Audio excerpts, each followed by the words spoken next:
श्रद्धावान भक्तगणांनो, छत्रपती शिवाजी पेठ जत येथील अत्यंत जागृत व नवसाला पावणाऱ्या श्री मायाक्का देवी व श्री भाग्यवंती मातोश्रींच्या मंदिराचा जीर्णोद्धार सुरू आहे। या पवित्र कार्यात भक्तिभावानं सहभागी व्हा।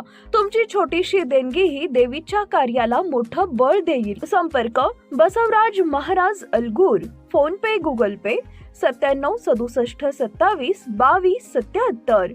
देवी भक्तांनी एकत्र येऊन हे पुण्य कार्य यशस्वी करावे ही नम्र विनंती। नमस्कार, मी माया। आपण पाहत आहात BBM न्यूज। पाहूया आजच्या काही ताज्या घडामोडी। कोसारी दुहेरी खून प्रकरणाला धक्कादायक वळण। मुख्य साक्षीदार दादासो यमगर यांचे अपहरण करून खून। सुपारी घेऊन मंगळवेढा टोळीचा सहभाग असल्याची खळबळजनक चर्चा। जत तालुक्यातील कोसारी येथे 2023 मध्ये घडलेल्या गाजलेल्या दुहेरी खून प्रकरणाला आता एक धक्कादायक वळण मिळालेलं आहे। या प्रकरणातील महत्त्वाचे साक्षीदार दादासो नामदेव यमगर यांचे अपहरण झाल्यानंतर त्यांचा खून झाल्याची प्राथमिक माहिती समोर येत असून जत तालुक्यात आता खळबळ उडालेली आहे। मिळालेल्या माहितीनुसार मंगळवेढा परिसरातील एका गुन्हेगार टोळीने सुपारी घेऊन हा खून केल्याची चर्चा आता सुरू आहे। या घटनेमुळे कोसारी दुहेरी खून प्रकरण पुन्हा एकदा चर्चेच्या केंद्रस्थानी आले आहे। अधिकृत दुजोरा अद्याप मिळालेला नसला तरीही पोलीस यंत्रणा सतर्क झाली असून तपासाची चक्र आता वेगाने फिरू लागली आहेत। नागज फाट्यावरून अपहरण। मंगळवारी सकाळी 8 ते 8:30च्या सुमारास दादासो यमगर आणि फिर्यादी प्रवीण विलास यमगर हे जबाबासाठी जाणार होते। त्यावेळी दादासो यमगर यांनी गाडीत पेट्रोल टाकून येतो असे सांगून कवठे महांकाळ तालुक्यातील नागज फाटा परिसरातील हक्के पेट्रोल पंपाच्या दिशेने प्रस्थान केलं आणि त्यानंतर मात्र ते परतलेच नाहीत। फिर्यादी प्रवीण यमगर यांनी दिलेल्या माहितीनुसार त्यांच्या दुचाकीवरून MH13 AU 6654 एक अज्ञात व्यक्ती जाताना दिसली होती। त्यावेळी दादासो यमगर यांचा मोबाईल फोन बंद लागत असल्याने संशय अधिकच गडद झाला।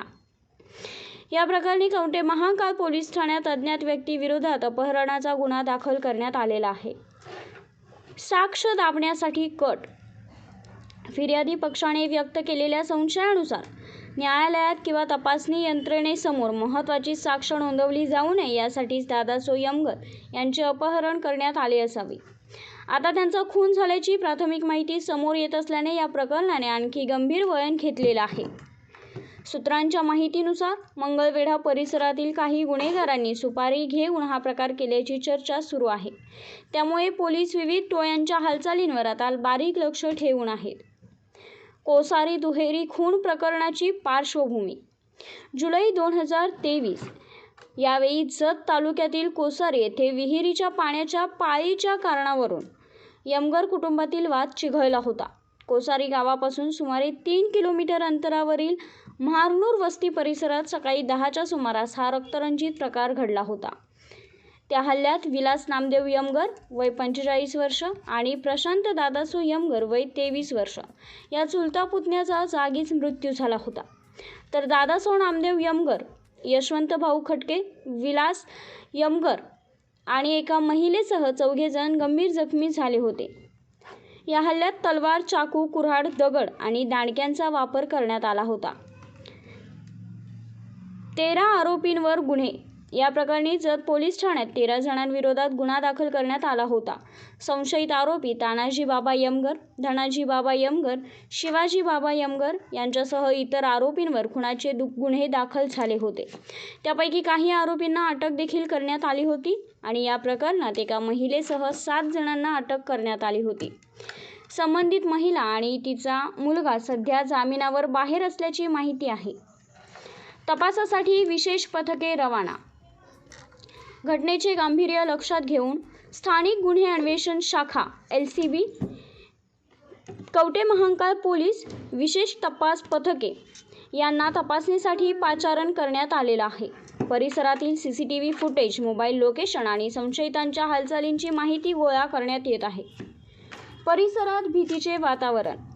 मुख्य साक्षीदाराच्या अपहरणानंतर खून झाल्याच्या चर्चेमुळे जत, कोसारी, कुंभारी, कवठे महांकाळ आणि मंगळवेढा परिसरात आता भीतिमय वातावरण पसरलेलं आहे। साक्षीदारही सुरक्षित नसतील तर सामान्य नागरिकांनी न्याय व्यवस्थेवर विश्वास ठेवायचा कसा, असा सवाल आता नागरिकांमधून उपस्थित केला जात आहे.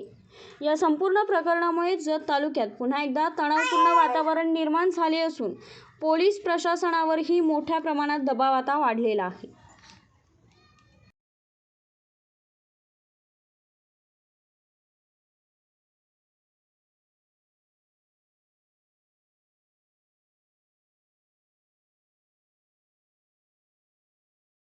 बातमी आणि जाहिरातीसाठी आमच्या चॅनलला लाईक आणि सबस्क्राईब करा.